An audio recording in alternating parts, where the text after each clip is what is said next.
Oh, hi, everybody. My name is Matt Storrs, and welcome to Mattsplaining. On today's episode, I have an expert on who I'm very excited to speak with. Expert, please introduce yourself and tell us what you're an expert at. Oh, hi, Matt. My name's Susan. I'm a mindful arts therapist. I'm from Australia. And mindful arts therapy is really about enhancing the power of mindfulness and art therapy to help healing, trauma, but also helping entrepreneurs and creatives get the most out of their lives. Absolutely. I think that mindful arts therapy is one of the predominant therapeutic methods in the last several years for a lot of people. And I think that something that has its basis in coloring books is so important that it would grow so much. And obviously, the thinking of arts therapy as you come in and you just do art all day, you put on your smock, your t-shirt, or not t-shirt, but like a collared shirt, like an Oxford shirt, but you put it on backwards so you don't That's get any, interesting. Yeah. yeah, you don't get any paint on yourself. And so that way, you can have that release and that willingness to go all out with your art. And you gotta, it's so often that nobody ever has that smock, that artistic clothing, that item going into their adult lives. We have it in elementary school. We might have it in middle school with if our schools have good funding, but we lose those smocks as we get older and we don't get the opportunities to be like, oh yeah, I get paint splattered on me, I get ink on me, and just be in the moment and having fun. As well as with the mindfulness, the initial purveyors of this form of therapy had their basis in coloring books, as I mentioned. And it was a person who was looking at black and white photos of the human brain and decided all of these little like ridges and folds and the brain cells, if you will, it would look so much better if this wasn't black and white. I want to color it in. And so various methods to color in those brain cells, so different sections. And that's actually how, a misinterpretation of that is actually how people started getting into phrenology back in the day, the debunked science. And it was a misinterpretation of this person trying to color the different sections. And somebody's like, oh, there's all these different sections of the brain. We should label them. And then they extrapolated from there about what they could do for human cognition, about what they meant about people's personalities and proclivities towards crime. And obviously, that was wrong. They just misinterpreted this person's desire to color in the human brain. And so it was long thought lost that this form of art would come back is just really striking, and we're very lucky to have it back because that misinterpretation can really divert people's understandings too often. You're not limited to painting the brain. You're not limited to coloring in different sections of the brain. It's been expanded out to any type of art, and trying to get in touch with maybe your younger self and that kind of freedom to express yourself outside of judgment or a predisposition of like this needs to be sold or this needs to be done for a specific project. It's just, oh, I found something, whether it be a black and white photo of a brain, a canvas, or a collage, or what have you, or needlepoint even. And you just engage with that and enjoy that.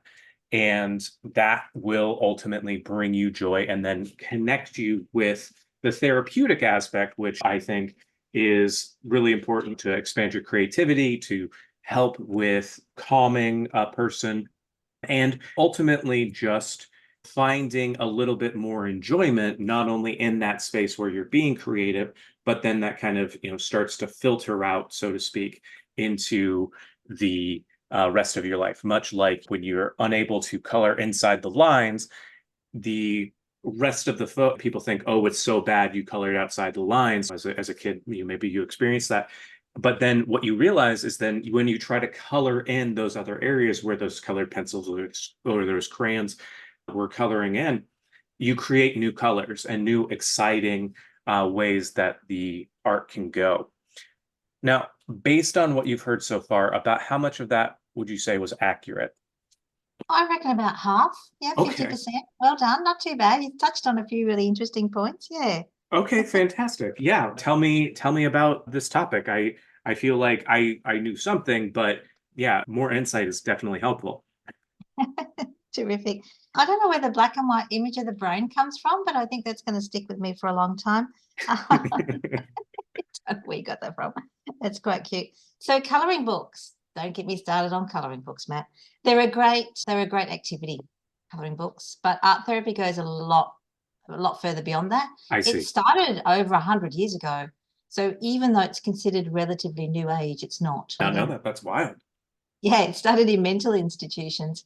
And even in the First World War, playing music to recovering soldiers an important part of their healing. So colouring books, they're great for reducing anxiety. They're great Hmm. for just focusing attention if you need to calm yourself. But we don't use them at all in art Oh, I therapy. see. I Yeah. see. I like what you said about painting in the smock, because often people they think of art therapy and they think of painting, and I've often gone in and people say, well, why aren't we painting? And I said, well, it's arts with an S, so we can do there's a whole gamut of things we can do. And I sometimes feel that the art therapist or the art therapy world is to blame, because every time they post a blog or they talk about something, they usually use an image of somebody painting. But I think the analogy of the smock was really interesting. Yeah, we do take off our smocks, don't we? We don't let Hmm. ourselves get messy and dirty or play. And play therapy that's a whole new broad discipline that's really taking up. And I think as adults, isn't it important to play? Oh Do you yeah, think? I think so. Yeah. And I mean, one of the things that I dealt with when I was in my 20s was I would have this.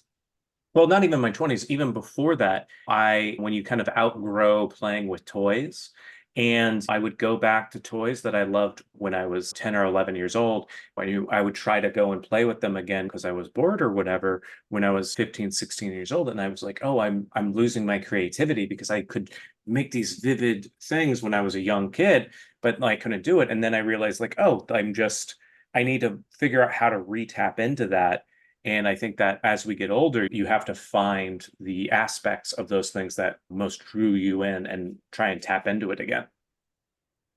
Absolutely. Yeah, I think it's really, really important. And people that have young children perhaps don't appreciate how lucky they are, because they get to play. They get to Right. play with blocks and tea sets and dolls and things, and reconnect with that child, that inner child. That's really good. I love the way you talked about being in the moment. I think that was really significant. I don't Mhm. know anything about phrenology, sorry. Oh no, Not yeah, there's a reason why it's a debunked science. It's a very bad science, but yeah, legitimately the artwork of the human skull that they provide is usually very colorful, but it was very much they very much didn't know what they were talking about. Yeah, absolutely. Yeah, it's interesting, isn't it? Yeah, how wrong they got it. It wasn't just slightly off, it was just so terribly wrong. Yeah, just very off base. So what are some examples of some of the therapies that you provide? Well, art therapy can cover everything, obviously from painting to drawing, sculpting, music, either writing, playing, singing Hmm. is part of that umbrella. And they're looking now at researching virtual reality and gaming. Oh, interesting. Yeah, I That mean, is very interesting. Yeah. Yeah. yeah, I mean, just the different methods of connecting to just from a creative standpoint, there's so many video games that allow you, and I would assume in virtual reality as well, to create the world and like have a hand in that. So I bet that could be really, really helpful. Yeah, and I think that's already started, particularly for younger children, because I predominantly work with preteens. Mhm. So a game like Minecraft, for Right. example, offers that ability to build their own world and in a sense keep themselves safe, or take control of a world that might seem in reality, might seem to them to be out of control. Hmm. Yeah, yeah. So, and when you talked about touching with your younger self, and that I think the importance of the non-judgment, I thought that was really, really good. And the joy that you can get from therapy. Because predominantly, I suppose the main game, particularly of art therapy, is that it's non-talking. So you don't need to sit down in front of your art therapist and explain how you're feeling, because sometimes we don't have the words. Sometimes we can't articulate what we're feeling, and particularly with children or people who've experienced extreme trauma. Mhm. But deep down inside, their subconscious needs to get it out and needs to express it. So we could be sitting, you're at therapy, you could be sitting in front of your art therapist, and they might just slide gently over a piece of paper and some coloured markers Right. and ask you just to talk about your day, and while you're at it, draw. And it's the marks that are made on the paper, the colours that are used, whether any images are there, the size of them. You know, if you might say to somebody, paint yourself how you're feeling in your family. Right. And they might paint themselves small and in a corner, or they might paint themselves in the middle of the family with the other members of the family being smaller. And all that relates to how they perceive their role and how they're feeling, if you like, about the emotion. And you can ask them, you can draw that out. So, you know, something as simple as making a few lines on a paper, along with a discussion or therapy or, you know, something else can evoke all sorts of feelings. So again, it's really interesting sort of science behind it all. Absolutely. Yeah, that sounds really, really fascinating. And the thing that it brought to my mind is that I'm and have always been a doodler.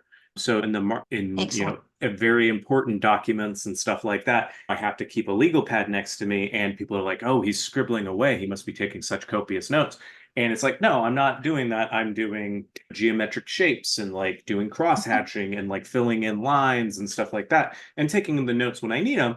But then by being able to do that and giving some extra structure to the distractibility that I might have, I'm able to be more present in the moment because I'm focusing on this thing. So I can then also focus the anxiousness in my mind or the anxiety in my mind in the going through this thing that I'm creating, so I can focus in the moment with what people are saying and my participation in it. That's excellent. That I do exactly the same thing, and I have been accused of the same. They say, "Oh, I thought you were taking notes and you're just drawing." I said, "No, it helps me concentrate. Helps me Exactly. listen. Yeah, it helps Yeah, me listen. Yeah, absolutely. And my favorite thing that's happened to me a couple times, mostly when I was younger, and I hope those people that questioned you, if they did it in like kind of a confrontational way. When I remember one moment when I did it as a kid, somebody confronted me, a teacher, and then I just recited back exactly, not like word for word, but like exactly what they were talking about. And I'm like, I'm paying attention. I got a doodle. yeah. And yeah, that's great. And how long have you been in this field? Well, officially about 5 years. Hmm. Okay. I think, yeah, I think once I discovered I was working on, you know, becoming a mindful therapist, and then I kind of stumbled through art therapy, and then I kind of looked at them both, and there are other practitioners who do both, but I think looking back, I have used art as therapy all my life. Right. Um, as an artist, particularly to work through complex emotional situations. And yeah, I think I'm an author, so I've also been Mhm. writing, and I use journaling, always use journaling to again process what's happening in the forefront of my brain, to get that out onto paper so that the rest of my brain can sort of kind of work on releasing the emotions, and sort of, like you said, building that sense of calm and even a sense of joy after a very quiet. I kind of think of it as a quiet joy. Mhm. You're not running around the house going, "Yay, this is great." There's just this really lovely contemplative quietness about moving ahead and being part of that healing journey and building emotional resilience, which is one of my specialities, if you like. Mhm. That's fantastic. Susan, this has been so insightful. If people wanted to learn more about you or more about this topic, where would you recommend that they go?